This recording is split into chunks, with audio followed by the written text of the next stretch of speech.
Fran, that's me. I've been married just over a year now, and I've put in a lot of effort to gain my mother-in-law's approval. But it seems all my efforts were in vain. The reason? Well, it's quite straightforward. My mother-in-law approached me with something like this. I'm giving you back what I received. Needless to say, I was stunned. But no matter how hard I tried, my mother-in-law insisted on driving me to my parents' house, which luckily wasn't far. As we arrived, she shouted for my parents to come out. Inside the house, my father greeted her with a smile, but her expression was anything but friendly. "We need to talk," she said curtly, refusing to come inside. "We're here to return your useless daughter." My father's demeanor shifted, his face darkening. "What do you mean, useless?" "I mean exactly what I said," she replied, expecting my father-in-law to agree. "She's defective." My father's expression turned to one of disbelief. "Defective? What are you talking about?"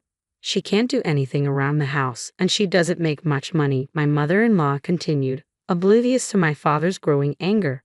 "You want her back, don't you?" Before my mother could intervene, my father-in-law spoke up. "That's what I said. We're returning her, so you should accept responsibility."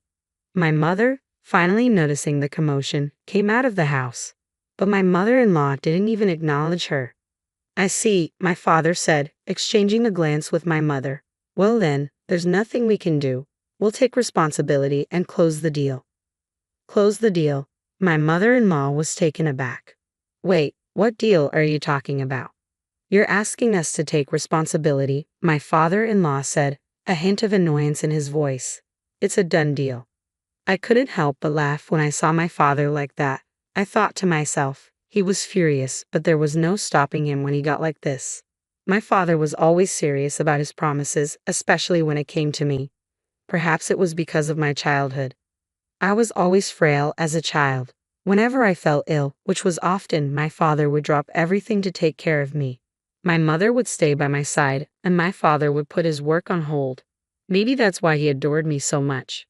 But being physically weak wasn't all bad. My parents showered me with gifts to keep me occupied while I was bedridden. I had books, video games, and my father's old laptop, which became my favorite pastime. Despite its shortcomings, it was enough for me to draw, play games, and explore endless possibilities. I found solace in the world of computers. Spending most of my time confined to bed, the computer became my gateway to a realm I never knew existed. It was a treasure trove of possibilities, a canvas waiting for my imagination. It all began with simple children's drawings, but soon, I was immersed in the mesmerizing world of 3D graphics. Driven by fascination, I delved deeper into illustration and computer graphics, eventually carving a path as a graphic designer. Despite my physical limitations, I found solace in the virtual realm. After high school, I embarked on a career as a remote graphic designer, overcoming numerous obstacles along the way. Self-taught and lacking formal training, I struggled to find my footing initially. But with determination as my ally, I persisted. Day after day, I poured my heart into my craft, building a reputation through hard work and dedication. Slowly but surely, recognition began to trickle in, opening doors to new opportunities and clients. 5 years flew by in a blur of creativity and perseverance. As my portfolio grew, so did my confidence. Then, unexpectedly, an opportunity arose. My father, the owner of a local construction company, approached me with a proposition to create a commercial for his business. Surprised by the request, I hesitated. Was I up for the task? But my father's faith in my abilities was unwavering. It wasn't about familial obligation, it was about recognizing my talent and taste. Grateful for his trust, I embraced the challenge wholeheartedly. My design became an advertisement, gracing the pages of local newspapers and adorning the company's website. Though our reach was local, the response was overwhelming. Encouraged by the positive feedback, I felt a sense of validation and pride.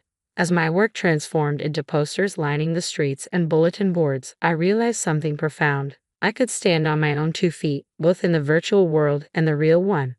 I relished the newfound sense of independence. It was liberating to know I could stand on my own 2 feet. Meanwhile, my posters were causing quite a stir in town. Rumors swirled about the talented daughter of the construction company, known for her exceptional designs and advertisements. Before long, locals began seeking me out for assistance. One day, an electrician from town paid a visit. "Your daughter is a designer, right? Can she create advertisements for us?" he inquired. Addressing my father, with a chuckle, my father promised to consult me. As it turned out, the town electrician was actually a key business partner of ours, handling a range of electrical installations for our remodeling projects. Given the importance of our partnership, I readily accepted the offer to create their advertisements. After delivering the finished product, I was pleasantly surprised by the electrician's gratitude. But it wasn't the electrician himself who came to thank me, it was his son Clark. A recent college graduate, Clark was assisting his father in the family business. Intrigued by his ambition, I asked about his plans. "I plan to take over the business eventually," he revealed. We struck up a conversation, and before long, it felt like we could be friends for a long time. Unexpectedly, Clark's demeanor shifted, and he complimented me, catching me off guard. Blushing furiously, I couldn't help but wonder if I was being flirted with. Despite my lack of experience, I found myself drawn to him. Though we only exchanged contact information that day, it wasn't just business details we shared. It was something personal, something that hinted at the possibility of a deeper connection. I'd never experienced anything like it before. The nerves kept me up at night, unable to shake the excitement. Clark and I stayed in touch, exchanging stories and sharing our interests whenever we could steal a moment from our busy schedules. What started as casual conversations soon blossomed into something more, and we found ourselves falling in love. However, our relationship was far from conventional. My fragile health made it difficult to venture far from home, limiting our dates to leisurely strolls in the neighborhood park on my better days. We missed out on the typical outings couples enjoyed, like going to the movies, due to our conflicting schedules. While I had the flexibility to take time off from my freelance work, Clark's responsibilities as an electrician often demanded his attention, even on his days off. Despite these challenges, we found solace in our constant communication. Whether it was through phone calls or text messages, we remained connected, bridging the physical distance between us. Our love continued to grow, and a few years later, we tied the knot. As I transitioned into married life, I found myself taking on more responsibilities, not just within our relationship but also within Clark's family. Initially, my in-laws welcomed me with open arms, offering simple tasks like housework and traditional pop-up creations. However, over time, these requests began to escalate. My mother-in-law increasingly relied on me to watch over the family store, often leaving me in charge for extended periods. Similarly, my stepfather-in-law started asking for favors, such as creating a website for the store. While I was happy to help, I couldn't shake the feeling that these requests were becoming more burdensome. I'm not exactly an expert at this, but I'll keep it simple. My father-in-law insisted I create a website for the electronics company, even though it's not my forte. But that was just the beginning. Soon, my in-laws were asking me to do more and more for them, one task after another. Eventually, my mother-in-law approached me, apologizing but still asking me to handle the cleaning. "I have work to do too," I protested, but she insisted, saying, "You're the wife, can't you at least do that?" Reluctantly, I agreed, and once I took on the cleaning, there was no turning back. Cooking, laundry, and more housework followed suit. Before I knew it, I was also tasked with managing the store. With all these responsibilities, I had to scale back on my graphic design work, which meant a decrease in income. Thankfully, my husband, Clark, supported me financially, so I wasn't too worried about the money. However, a fever struck me one day, leaving me exhausted. When I tried to explain to my mother-in-law, she didn't seem too pleased.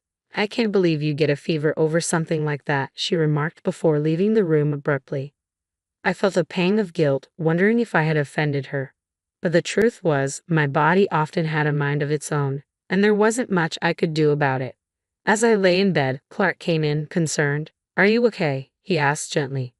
With a weak smile, I replied, "Yes, I'm sorry." He reassured me, saying, "Don't be too hard on yourself, I understand." But his parents? I confided in Clark about feeling trapped by my in-laws' demands, but he seemed puzzled.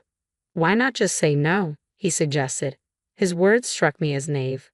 "It's not that simple," I explained. "When it comes to my in-laws, it's complicated. Saying no could create tension and even lead to bigger issues down the road." Clark's lack of understanding left me feeling even more isolated in my own home. Tears welled up as I grappled with the loneliness of it all. But I knew I couldn't let myself be defeated. With a deep breath, I resolved to steel myself against the challenges. Even after the fever passed, my mother-in-law continued to pile on requests. I tried to balance her demands with my own workload, hoping to earn some favor with my in-laws. Yet, despite my efforts, their expectations seemed to grow. Then, out of the blue, my mother-in-law asked about my income. Her probing questions left me feeling uneasy. "It's none of your concern," I wanted to say, but her insistence on financial support caught me off guard. I couldn't shake the feeling that something wasn't right. Despite the supposed success of the electrician business, she hinted at financial struggles. It left me feeling unsettled, unsure of what to make of her request for money. Something didn't add up, and I couldn't shake the feeling that I was being taken advantage of. I hesitated before disclosing my income, aware of its modesty. "Right now, I'm bringing in about $500 a month," I admitted. My mother-in-law's reaction caught me off guard. "Only $500, she exclaimed, her face turning red. Feeling defensive, I pointed out that I contributed significantly to the household chores, from cooking and cleaning to managing the store and doing laundry in her absence. But my efforts seemed to fall on deaf ears. Suddenly, my mother-in-law excused herself, returning moments later with my father-in-law in tow. To my shock, she announced, "I'm returning you." Forced to accompany her, I was taken to my parents' house, where I was informed in front of my father that I was being returned. In response, my father calmly declared his intention to close his own construction company. This unexpected turn left my father-in-law exasperated. "You're going to ruin our business," he accused. But my father remained resolute. "I have to do what's best for my daughter," he insisted. In the end, my father-in-law stormed off, leaving my mother-in-law to deliver one final blow. "You useless wife, you don't have to come back," she spat. Feeling disoriented and hurt by my father-in-law's harsh words, I turned to a friend for advice. "What should I do, Dad?" I asked, overwhelmed by the hurtful situation. "Wouldn't it be better to get a divorce?" he suggested. Despite the pain, I couldn't shake the hope that Clark would come for me. After all, his love mattered most, even if my in-laws disapproved. However, days passed without a word from Clark. Finally, a message arrived from him, bluntly stating, "Let's get divorced." I refused to believe it, bombarding him with messages, but he remained silent. Eventually, Clark's lawyer contacted me, informing me that his parents had persuaded him to end our marriage.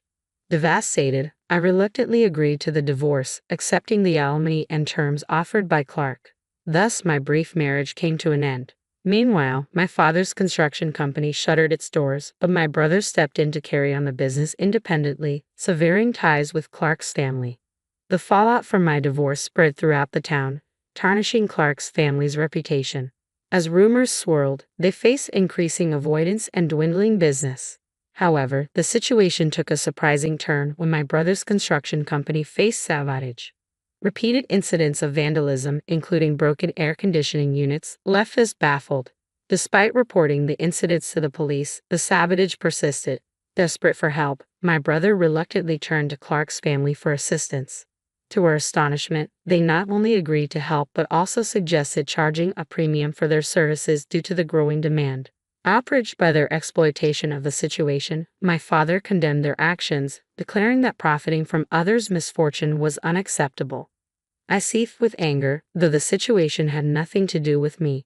Helpless, I resigned myself to the situation, but my brother refused to back down. "I'll find the culprit," he declared, rallying support from several clients. Curious about his plan, I questioned his choice of action.